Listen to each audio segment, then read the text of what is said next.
Socorro Sampaio, olha ela aí, olha ela aí, olha ela aí, um luxo. Boa tarde, Socorro. Olá, Brasil, boa tarde. Mais alegre do que sexta-feira hoje, Socorro. Não, Amadeu, não. Sexta, né? Não, mas sexta. Os ventos democráticos, Socorro. Vamos lá. Verdade. França. Alívio. França. A França da Égalité, Liberté, Fraternité traz a manchete da Socorro. Olha aí, Farol, prestação de serviço. União da esquerda e do centro evita a chegada da extrema-direita ao poder na França. Macron vai manter primeiro-ministro até a Olimpíada de Paris. Pois não, Socorro, conta tudo. Ou não, né? Isso depende. Então, e agora, França? Bem, os líderes dos partidos que compõem a nova Frente Popular, que foi a frente que conseguiu eleger aí o maior número de deputados nas eleições legislativas de ontem na França, eles estão reunidos, Amadeu, neste momento, justamente para traçar os próximos passos. Eles podem apontar aí um nome para ser o primeiro-ministro, eles dizem que querem governar, mas para governar eles têm que realizar as promessas de campanha dos esquerdistas, nova Frente Popular de Esquerda, que promete aí, por exemplo, aumentar o salário mínimo, promete reduzir a idade mínima para aposentadoria, que o Macron colocou para 64, eles prometem voltar para 60, então essas são as promessas dessa frente aí que conseguiu o maior número de votos. A produção fez um quadro, que a gente vê em quadro, ainda não é um número definitivo, pode ter uma pequena mudança, mas é mais ou menos isso aí. Essa nova Frente Popular, que é composta por 4 partidos, o Partido Verde, o Partido Socialista, o Partido Comunista e o Partido França Insubmissa de Jean-Luc Mélenchon, conseguiu aí 182, podem ser que sejam 184, tá? Esse número aí pode mudar um pouco, parlamentares. O Juntos, que é a coalizão de centrão dos partidos com o presidente Macron, conseguiu 168, e a extrema-direita, o RN 143, que ficou em terceiro lugar, mas atenção, como partido único, foi o partido que conseguiu eleger o maior número de parlamentares. 67% dos eleitores votaram, foram às urnas, em branco 4%, nulos 1%, números aí, esses dados são do Ministério do Interior da França. Agora, esses resultados não batem com os das pesquisas, inclusive, você lembra, Amadeu, na última sexta-feira a gente mostrou aqui uma pesquisa do Le Monde que apontava aí o reagrupamento nacional, ou reunião nacional, os extremistas, em primeiro lugar, o que não aconteceu para alívio de muita gente. E eles estavam tão certos da vitória que a gente vai ver agora aí uns vídeos da decepção dos extremistas quando esperavam aí o anúncio da vitória e, na verdade, foi a derrota. Vamos ver aí com áudio, Nájila, vamos lá. Possible 172 et 180 députés, suivi derrière vraiment une courte avance. Allez. 3,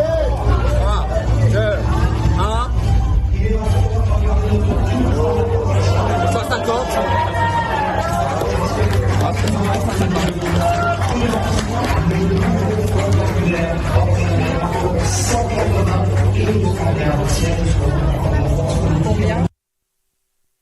O brilho foi sumindo, Socorro.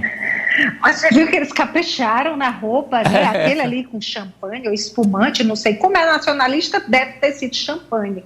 Mas bebeu assim mesmo, né? Talvez para espantar a tristeza. E tem outro vídeo aí que veio a produção, o pessoal falando palavrão, tem uma que chorou. Então esse foi o clima entre os extremistas. Já do outro lado, olha aí, foi muita vitória, foi muita alegria, foi muita festa ontem nas ruas das grandes cidades francesas, das pequenas também, foi o alívio. A extrema-direita não conseguiu chegar ao poder. Olha aí essa sensação. Bem, a Marine Le Pen, do partido RN, ela disse que a vitória foi apenas adiada e que eles agora vão fazer um balanço do que pode ser melhorado. Já o líder do partido, o Jordan Bardella, ele disse que cometeu erros e assumiu parte da responsabilidade pela derrota. Só um parêntese, que ele agora, Amadeu, o líder dos extremistas franceses, agora ele vai presidir um grupo no Parlamento Europeu. O grupo é chamado de Patriotas pela Europa. Esse grupo foi fundado pelo presidente da Hungria, o Viktor Orbán. E esse grupo vai reunir os extremistas do Parlamento Europeu, como, por exemplo, o Chega, de Portugal, o Partido da Liberdade, aqui da Áustria, todo mundo unido aí nesse grupo Patriotas pela Europa, que são mais de 80 deputados, viu? E é a terceira maior força política do Parlamento Europeu. Agora, voltando para a França, o ainda primeiro-ministro, Gabriel Attal, renunciou hoje, claro, ele não tinha outra coisa a fazer senão isso, né, depois da derrota, renunciou, mas o presidente Macron não aceitou a renúncia. Falou, olha, fica mais um tempo, fica mais uns dias pela estabilidade do país, porque agora a França precisa escolher um primeiro-ministro que vai governar junto com Macron. Macron ainda tem aí 3 anos, e não importa qual seja o partido, vai ser Macron e esse novo primeiro-ministro. Agora, o que vai acontecer nas próximas semanas, Amadeu, a gente não sabe, talvez os jogadores tenham aí uma ideia na próxima semana, no dia 18, os deputados vão para a Assembleia Nacional pela primeira vez, vão escolher o presidente, né, vão escolher a pessoa que vai chefiar, que vai assumir a presidência da casa, então a gente tem que aguardar mais uns dias, Amadeu. Vou começar, claro, com o nosso decano, que vai explicar para nós aí as consequências do que o mundo assistiu ontem na França. O resultado foi muito importante. Veja, tem vitórias do campo, vamos chamar do campo progressista, que fica mais amplo, extremamente importante nos últimos 30 dias. A vitória de Claudia Sheinbaum no México, com 60% dos votos, lá não tem segundo turno, né? E com a maioria absoluta na Câmara e no Senado. A vitória dos trabalhistas no Reino Unido, uma vitória avassaladora e uma derrota histórica, e a maior derrota dos conservadores, e agora a derrota dos extremistas na França. Então, são fatos muito, muito, muito importantes e que jogaram água no chope do extremismo lá em Camboriú, né, no último final de semana. Agora, isso é muito importante. Cabe, segundo a Constituição de 1958, a Constituição egolista, né, por De Gaulle, o presidente indica o primeiro-ministro e ele tem de ser referendado pelo parlamento. Então, no caso, em tela, é natural, porque tem as Olimpíadas, vamos recordar que nós temos as Olimpíadas. Então, ele deve continuar como primeiro-ministro, meio que interino, né, o atual primeiro-ministro, e aí vem a questão da composição. E esse é o grande desafio, como a Socorro destacou. Como é que vai ser essa composição? Não vai ser com os extremistas, então nós temos o grupo da Nova Frente Popular, que faz referência à Frente Popular antes da Segunda Guerra Mundial, né, com o Léon Blum, famosa Frente Popular, daí Nova Frente Popular, e com o centro, né? Vamos ver agora como é que vai ser esse arranjo para compor uma maioria que dê estabilidade ao novo governo, né, no parlamento, e ainda tem mais 3 anos do presidente da República, porque na França é o semipresidencialismo, mas o presidente é eleito diretamente pelo povo, diferente de alguns outros regimes parlamentaristas puros, que não é o caso da França, que é eleito indiretamente pelo Congresso, né?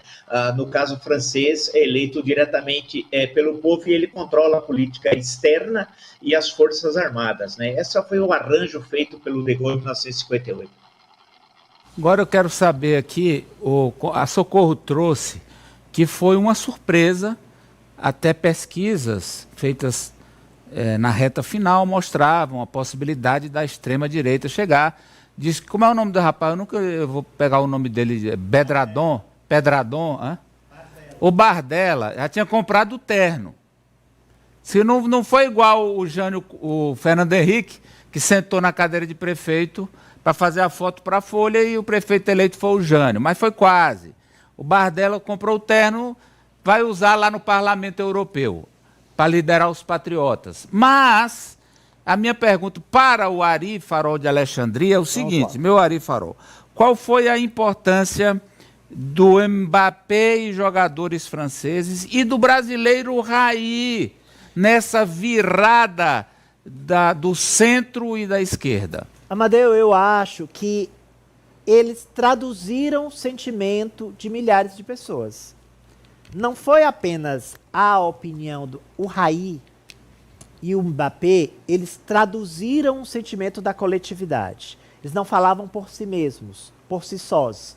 E eu acho que é isso que um atleta, um ator, um dramaturgo, alguém que consegue traduzir o sentimento popular. Agora, foi uma lufada, como a Socorro disse, de alívio, que dois dos principais países europeus, Inglaterra e França, tenham dado um freio ao movimento extremista. E olha, gente, não é pouca coisa. A Socorro explicou na sexta, lá são partidos antagonistas dentro do espectro da centro-esquerda, que tem políticas sociais diferentes, eles pensam diferente na economia, eles se criticam publicamente. Só que o que foi que eles fizeram? Eles disseram, gente, a gente precisa se unir, senão um mal muito maior pode ocupar o coração da França. E aí eles desistiram de candidaturas para viabilizar os oponentes, os seus rivais, que se eles não tivessem desistido, a extrema-direita teria obtido essas cadeiras. Então o que é que tem que fazer agora? Juízo. Se eles foram civilizados o suficiente para fazer essa coalizão, essa frente ampla no antes, agora no depois o Macron precisa sentar com o Mélenchon e definir um governo de coalizão. O iluminismo vai prevalecer, Apoliana Oliveira? Amanda, eu acho que a gente ainda vai ver muita tensão, pelo menos até após o processo aí das Olimpíadas lá em Paris, para quem sabe tentar elevar um pouco mais o ânimo do parisiense, que está enfrentando algumas dores de cabeça, já que as Olimpíadas vão acontecer em meio aos cartões postais da cidade, então está trazendo alguma dorzinha de cabeça, mas a expectativa é que possa melhorar o ânimo no país. Acho que o Macron, no fim das contas, vai sair um pouco mais enfraquecido, porque são 3 grupos que não tem hoje um mais forte, um majoritário, então ele vai ter que encarar um parlamento mais forte, mais com a voz mais altiva, até pelo resultado do que a gente viu ontem, e vamos ver o que ele vai fazer, o que ele vai escolher, né, para esse processo de negociação, porque até mesmo quem vai coordenar esse processo de conversa com os outros grupos políticos lá na França, com as outras facções, né, políticas na França, pode ser determinante para essa composição, para essa coalizão. E a Marta Santos está me informando aqui que a seleção da França, a França está indo bem na Eurocopa. A França eliminou Portugal, está indo bem na Eurocopa. Aliás, a França eliminou, foi Portugal, não foi? Não, esse quesito é do meu esposo. Ele bem, mas o ponto não é esse. Não. O ponto é que a Marta está informando que a grande maioria dos atletas da seleção francesa, dos 23, eles são binacionais, né, Marta? Isso, Amadeu. 17, inclusive o Mbappé, né? Então, acho que é muito importante esse recado que ficou da eleição lá na França para os demais países. É o que o presidente Lula, inclusive, citou num discurso quando ele mencionou essa eleição na França. A importância do diálogo entre esses segmentos progressistas. Foi isso que aconteceu lá. Em favor, como a Ari citou, de um bem maior, que é o não avanço do extremismo e da extrema-direita. Eu acho que vai servir, sim, como exemplo para os demais países, inclusive aqui no Brasil. Aqui a gente também vive um contexto de política muito polarizada no Congresso, em que o presidente Lula, o governo, tem sempre que tomar decisões a favor de um lado ou de outro, e querendo ou não, o centrão que a gente chama, sempre vai ter ali um peso. Ninguém sabe se ele vai pesar para o lado positivo da balança ou para o lado negativo, mas que é importante que esse diálogo seja mantido para que um mal maior não avance e não prospere. Eu acho que é de suma importância, e fica esse exemplo da eleição lá na França. Sim, a França eliminou Portugal e amanhã joga 4 da tarde a semifinal contra a Espanha. Socorro, vamos falar... Espanha. Amadeu, já que a gente está falando de eleição, o presidente Biden, fazendo parênteses, a gente vamos atravessar o Atlântico agora, né? Eu vou, vocês não. O presidente Biden enviou hoje uma carta para todos os congressistas democratas. E a carta é reafirmando que ele é o candidato dos democratas. O Biden disse que está na hora, já está mais do que na hora, de acabar com as especulações. Ele está comprometido em permanecer na disputa para derrotar Donald Trump e ele diz que não tem dúvidas que vai fazer isso. E aí o que ele usou? Ele questionou a democracia dentro do partido. O presidente Biden disse que teve 14 milhões de votos durante as primárias, que ele teve o voto de quase todos os delegados do partido.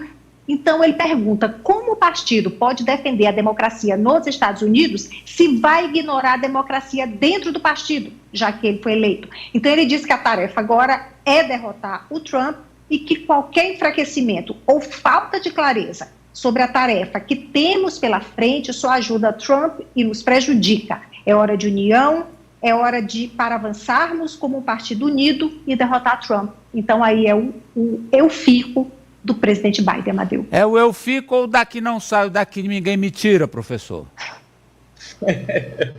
Eu acho que é mais a segunda alternativa, viu? Agora, vamos ver quanto tempo isso vai durar. É uma situação também única, né? Na história recente norte-americana.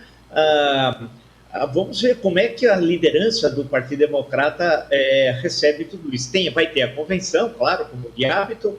Claro que essa questão tem de chegar resolvida até a convenção, não vai ser decidida na convenção, porque aí teria muito pouco tempo para fazer campanha, e tem a questão do dinheiro, dos recursos, que a campanha nos Estados Unidos são os grandes doadores e custa muito, muito, muito dinheiro.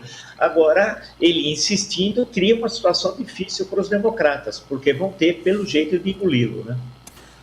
Apoliana. Amadeu, acho que você ia fazer a pergunta? Não, eu estou dizendo...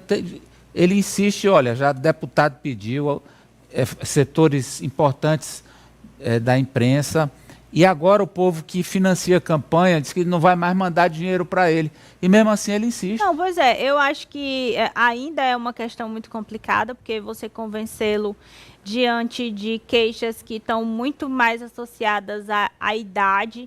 Eu acho que também tem um peso isso para o indivíduo que precisa ser analisado, mas ele está sendo colocado em um caminho sem muita saída, já que perdendo o apoio político, perdendo o apoio dos financiadores de campanha, isso em algum momento vai ressoar também nos apoiadores que vão continuar pedindo por essa troca. Inclusive, na semana passada, não lembro se na sexta ou no sábado, ao chegar para discursar, ele encontrou um apoiador com um cartaz pedindo que ele passasse o bastão, né, dizendo, olha, Biden está na hora de passar o bastão. Então, essa pressão dos eleitores, eu acho que ela vai começar a acontecer, além, claro, dessa pressão já do entorno político dele. Vamos à manchete da Socorro, Ari, que trata de mais uma barbaridade nessa guerra Rússia-Ucrânia. Rússia bombardeia um hospital infantil na Ucrânia. 5 cidades foram atingidas e 30 pessoas morreram. Socorro. Amadeu, a Rússia lançou hoje dezenas de mísseis na Ucrânia que atingiram várias cidades. Foram ataques à luz do dia, o que é raro. Foi possivelmente o maior ataque na capital Kiev.